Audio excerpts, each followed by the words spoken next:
আরজিকর কাণ্ডের প্রতিক্রিয়ায় পশ্চিমবঙ্গ এখন জেগে উঠেছে, ফুঁসছে, বলছে অনেক হয়েছে, আর নয়। ভেঙে ফেলো রাজ্যের অমানবিক, স্বৈরাচারী, জনবিরোধী, নির্লজ্জ এই শাসনের ভিত। গদি থেকে তুলে ছুঁড়ে ফেলে দাও ইতিহাসের ডাস্টবিনে। প্রতিবাদ আছড়ে পড়ছে মহানগরী কলকাতার রাজপথ থেকে, রাজ্যের প্রত্যন্ত মফস্বল শহর, গ্রামের মাঠ ঘাট, পথে প্রান্তরে সর্বত্র সমস্ত স্তরের মানুষ নেমেছে রাস্তায়। আর এই দৃশ্য দেখে মানুষের এই গর্জনে শাসক ত্রস্ত হয়ে গেছে। 2011 থেকে 2024 এই 11 বছরের রাজপাট এই প্রথম কেঁপে উঠেছে মানুষের গর্জনে। নমস্কার, ক্যালকাটা ডায়ালগস থেকে মনোজ দাস সবাইকে শুভেচ্ছা জানিয়ে শুরু করছি আজকের প্রতিবেদন। শুরুর আগে একটি অনুরোধ, আমাদের এই নতুন চ্যানেল, আপনারা এই চ্যানেল সাবস্ক্রাইব করুন, দেখুন, লাইক দিন, কমেন্ট করুন এবং পরিচিত জনদের মধ্যে শেয়ার করুন আমাদের এই চ্যানেলের লিংক। এবার আসি আমাদের আলোচনায়। ভয় পেয়েছেন মমতা নামের মমতাহীন নির্মম শাসক, নির্লজ্জ শাসক। আরজিকর কাণ্ড ঘটার পর কয়েকদিন যে হম্বিতম্বি ছিল তার মুখে, চটি খাওয়া আর চটি প্রসাদের লোভাতুর যে নট আর নটিদের নিয়ে অপরাধীর ফাঁসির দাবিতে পদযাত্রা করেছিলেন নাটক করার জন্য, মানুষকে বোকা বানাবার জন্য, সেই নাটক বন্ধ হয়ে গেছে। বুঝেছেন পাবলিক আর খাবে না তার এই বুজরুকির নাটক। এখন তাই আড়ালে চলে গেছেন। তবে নাটক যার রক্তে, তিনি কি ছাড়তে পারেন সে নাটক? সুতরাং অভিনয় করেই যাচ্ছেন। বিধানসভার অধিবেশন ডেকে কড়া বিল পাস করবেন। আইনমন্ত্রী মলয় ঘটক কাল মঙ্গলবার বিধানসভায় পেশ করবেন সেই বিল। শুনছি বিলটির নাম দেয়া হয়েছে অপরাজিতা মহিলা ও শিশু পশ্চিমবঙ্গ ফৌজদারি আইন 1949 সংশোধনী বিল। যতদূর জানি 1949 সালের এই আইনটি ছিল বিশেষ আদালত বসানো নিয়ে, যাতে এই ধরনের বিচার দ্রুত ও যথাযথ করা যায়। আচ্ছা, এই জন্য তো ফাস্ট ট্র্যাক আদালত আছে। এই রাজ্যে বিচারপতি ও পরিকাঠামোর অভাবে ফাস্ট ট্র্যাক আদালত মুখ থুবড়ে পড়েছে। সেটা কি মুখ্যমন্ত্রী জানেন নাকি জানেন না? তাহলে আরো একটি কথা, মনে হচ্ছে কয়েক বছর আগে তিনি একটি অদ্ভুত নিয়ম, তার আইন, প্রায় 21 আইনের মতো আইন একটি করেছিলেন।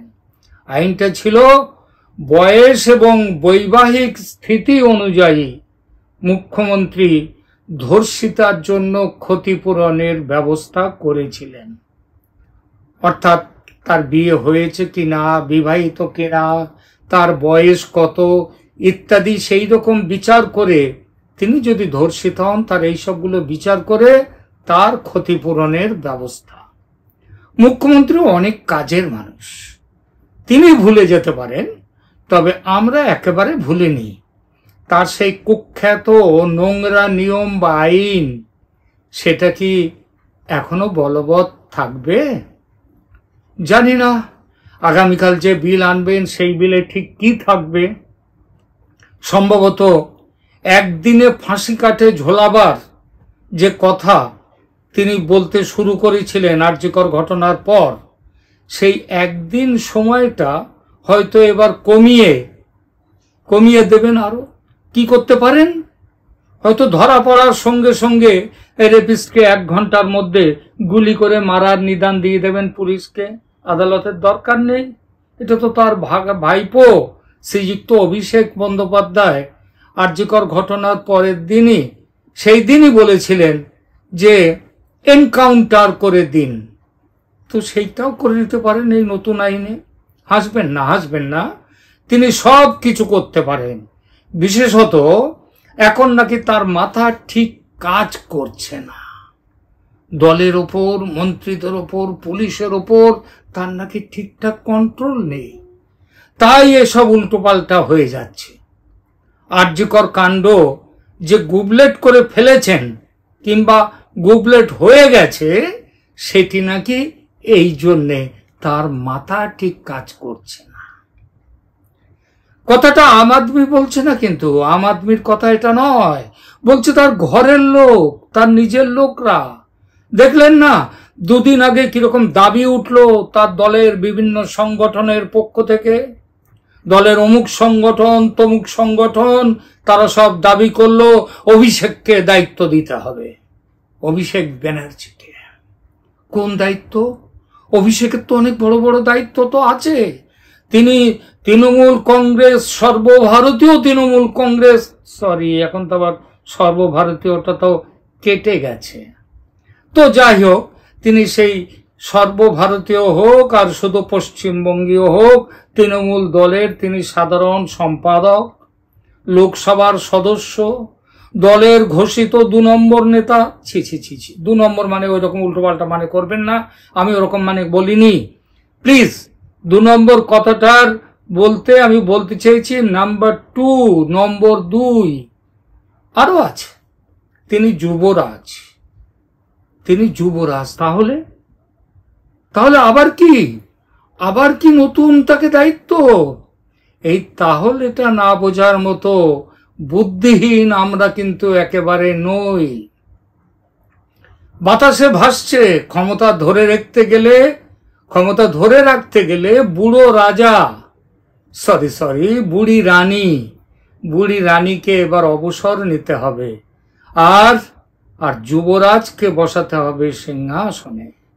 নতুন রক্ত এসে ঠিক সামলে দেবে, সেজন্যেই নতুন চর্চা উড়িয়ে দেয়া হয়েছে বাতাসে।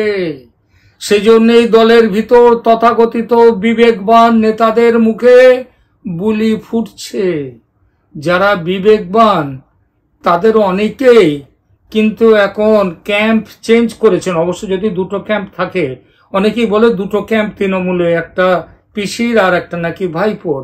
আমরা কিন্তু মনে করি ক্যাম্প একটাই। ওরা যে খেলা করেন দুজনে যে ওর বিরুদ্ধে, সেটা হচ্ছে আবার একটা নাটক, মানুষকে বোকা বানাবার জন্য।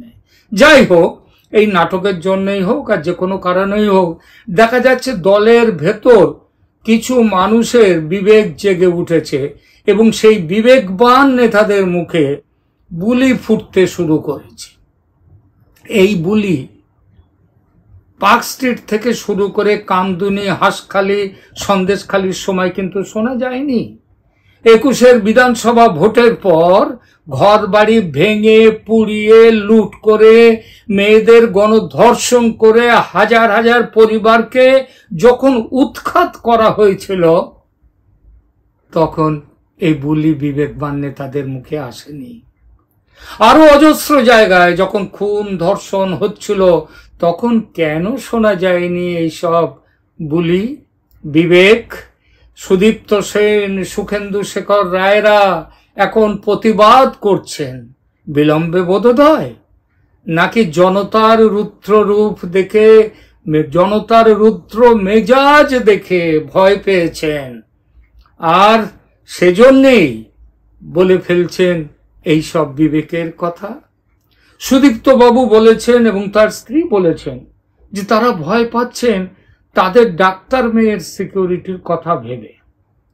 সুখেন্দু বাবু বলেছেন তার ঘরেও মেয়ে আছে, নাতনি আছে, কি বলবেন তাদেরকে? ধন্যবাদ এজন্য। কিন্তু হাঁসখালির 14 বছরের মেয়েটিকে যখন তৃণমূল কংগ্রেসের নেতার বাড়িতে ধর্ষণ করে মেরে ফেলা হয়েছিল, পোস্টমর্টেম না করে তার দেহ জোর করে পুড়িয়ে দেওয়া হয়েছিল এবং তার বাবা মার বাড়ির কারোর মানে উপস্থিতি ছাড়াই, যখন নিতান্ত অমানুষের মতো সেই ঘটনায় মুখ্যমন্ত্রী বলেছিলেন মেয়েটা প্রেগন্যান্ট ছিল, তাই সুইসাইড করেছে, তখন সেই যে উড়ো তত্ত্ব বাতাসে উড়িয়ে দিয়েছিলেন আমাদের মাননীয় মুখ্যমন্ত্রী, তখন সেই অন্যায়ের বিরুদ্ধে সুদীপ্ত বাবু, সুখেন্দু শেখর বাবু, আপনারা তখন একটি কথাও বলেননি কেন? নাকি আরজিকর কলকাতায় বলে, আরজিকরের মৃতা মেয়েটি ডাক্তার বলে, ডাক্তাররা ধর্মঘটে নেমেছে বলে, সেজন্য বিবেক হঠাৎ জেগেছে আপনাদের? তাই গ্রামের সাধারণ ঘরের সাধারণ মেয়ে হলে আপনাদের বিবেক আপনাদের এখনো ঘুমিয়ে থাকতো, তাই না? তার মানে ঘটনার বিভৎসতায় আপনারা জাগেননি, জেগেছেন ঘটনার প্রতিক্রিয়ায়। এই প্রতিক্রিয়া না হলে আপনাদের ঘুম ভাঙতো না, আপনাদের বিবেক জাগতো না। ঠিক বলেছি? তবু যে বিলম্ব হলেও জেগেছেন এটা কম নয়। শুনছি আপনাদের মতো এই শাসক দলের অনেকেই, অনেক মন্ত্রী, শান্ত্রী, সাংসদ, বিধায়ক, ভৃত্য, চাপরাশি, তারা থমকে গেছে। কেউ কেউ ভয় পেয়েছে। কারো মধ্যে বিবেক জেগেছে। যারা ভয় পেয়েছে তারা ভাবছে জাহাজ তো ফুটো হয়ে গেছে, অত কিম, ফুটো জাহাজ যে বেশিক্ষণ জলের ওপরে ভাসবে না। এই খবর সবার আগে পায় ইঁদুরের পাল। তারা ডুবন্ত জাহাজ থেকে বাঁচার জন্যে সবার আগে জলে ঝাঁপ দেয়, যদিও বোঝে না যে জাহাজ ছেড়ে জলে ঝাঁপ দিলেও নিস্তার নেই, বরং বেঁচে থাকার মেয়াদ আরো কমে যায়। অবশ্য কতটুকুই বা সে মেয়াদ? গভীর সমুদ্রে জাহাজ যখন ডোবে, তখন জাহাজের ক্যাপ্টেন বাঁচার জন্য ঘন ঘন SOS পাঠাও, বাঁচাও আমাদের, ডুবে যাচ্ছি। সেই SMS পেয়ে রেস্কিউ টিম অনেক সময় চলে আসে না, অনেক সময় আসে। অনেক সময় পৌঁছানোর আগে ডুবে যায় জাহাজ, আবার অনেক সময় রেস্কিউ টিম এসে বাঁচিয়ে দেয় জাহাজের নাবিকদের। নাবিকরা বাঁচে বটে, তবে যেসব ইঁদুর জাহাজে থাকে তারা কিন্তু বাঁচে না, তাদের বাঁচাবার কেউ নেই। অর্থাৎ ডুবন্ত জাহাজ থেকে সমুদ্রে লাফ দিলেও মরবে, আবার ডুবন্ত জাহাজের খোলের ভেতরে থাকলেও মরবে। ইঁদুররা কিন্তু কখনো বাঁচে না। বেঁচেছে কিন্তু বাস্তিল দুর্গের মধ্যে যে ইঁদুররা ছিল তারা কিন্তু বেঁচেছিল।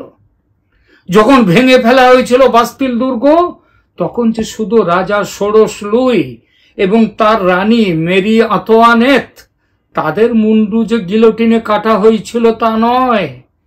1794 সালের 10 জুন থেকে 27 জুলাই, এই 47 দিনে প্যারিসের প্রকাশ্য বদ্ধভূমিতে 1376 জন রাজার প্রিয় পাত্রদের মাথা কাটা পড়ে।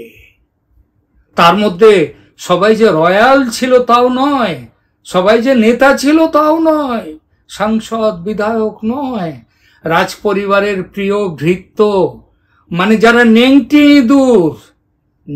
ইঁদুর গোত্রের যারা, সেই ভৃত্যরা, তারা কিন্তু যারা শেষ মুহূর্ত পর্যন্ত উচ্ছিষ্টের লোভে ছিল রাজার আশেপাশে, মনিবের সঙ্গে তাদের মাথাও গিয়েছিল গিলোটিনে। সুতরাং তৃণমূল কংগ্রেসের শান্তি, মন্ত্রী, ভৃত্য যারা আছেন সবাইকে বলছি, একটু একটু করে যদি জাগতে শুরু করে থাকে আপনাদের বিবেক, তবে পুরোপুরি জাগিয়ে তুলুন। যুবরাজের অভিষেক সব বিপদ কাটিয়ে দেবে ভেবে আনন্দে উৎফুল্ল হওয়ার কারণ নেই। আনন্দে উৎফুল্ল হয়ে ফের ঘুম পাড়িয়ে দেবেন না বিবেককে, আবার মেতে উঠবেন না দানবীয় খেলায় দানবের সঙ্গে। মনে রাখবেন, ডুবন্ত জাহাজের ইঁদুর সমুদ্রে ঝাঁপ দিয়ে বাঁচতে পারে না, জাহাজে থেকেও প্রাণ যায়। তাই ডুবন্ত জাহাজের ইঁদুর হবেন না, বরং বেছে নিন বাস্তিল দুর্গ ভাঙার পথ। এবং সেই বাস্তিল দুর্গের ইঁদুররা তারা কিন্তু একটাও মরেনি। বেছে নিন বিবেকবানের পথ, নইলে এখানেও আপনাদের জন্য অপেক্ষা করে থাকবে গিলোটিন। আজ এই পর্যন্ত। ভালো থাকবেন সবাই। ধন্যবাদ।